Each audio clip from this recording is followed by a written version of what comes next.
যুক্তরাষ্ট্রের এক প্রান্তে ভয়াবহ তাণ্ডব চালাচ্ছে দাবানল, অপর প্রান্তে ভয়াবহ তুষারঝড়। যুক্তরাষ্ট্র কি তাহলে মৃত্যুপুরীতে রূপ নিচ্ছে, নাকি এসব কিছুই পাপের ফল?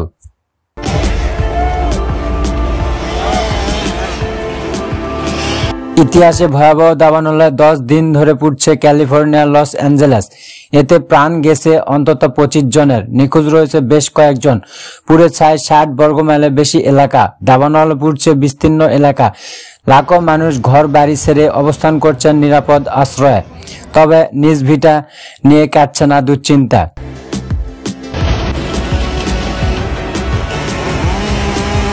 লস অ্যাঞ্জেলেস দাবানল শুরু হয় 7 জানুয়ারি, পরে তা ছড়িয়ে পড়ে বিভিন্ন এলাকায়।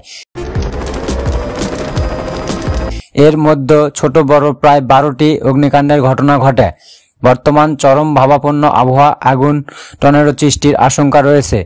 আরও এক সপ্তাহ তীব্র বাতাস বয়ে যেতে পারে, জানিয়েছেন জাতীয় আবহাওয়া দপ্তর।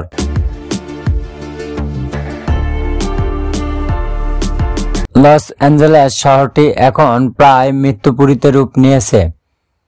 রাস্তায় পড়ে আছে পুড়ে যাওয়া গাড়ির যন্ত্রাংশ। ঘরবাড়ির দিকে চোখ গেলেই দেখা যাবে যেন শ্মশান।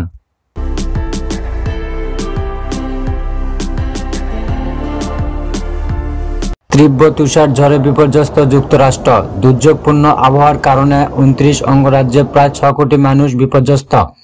তুষার ঝড়ের কারণে কয়েক হাজার বিমান চলাচল বাতিল করা হয়েছে, ব্যাহত অন্যান্য যান চলাচলেও।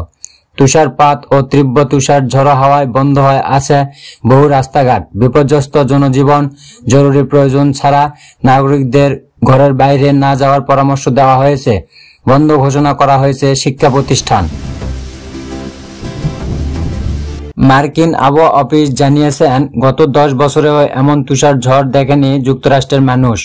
তীব্র বাতাস আর প্রচন্ড ঠান্ডার কারণে ভয়াবহ জনজীবন।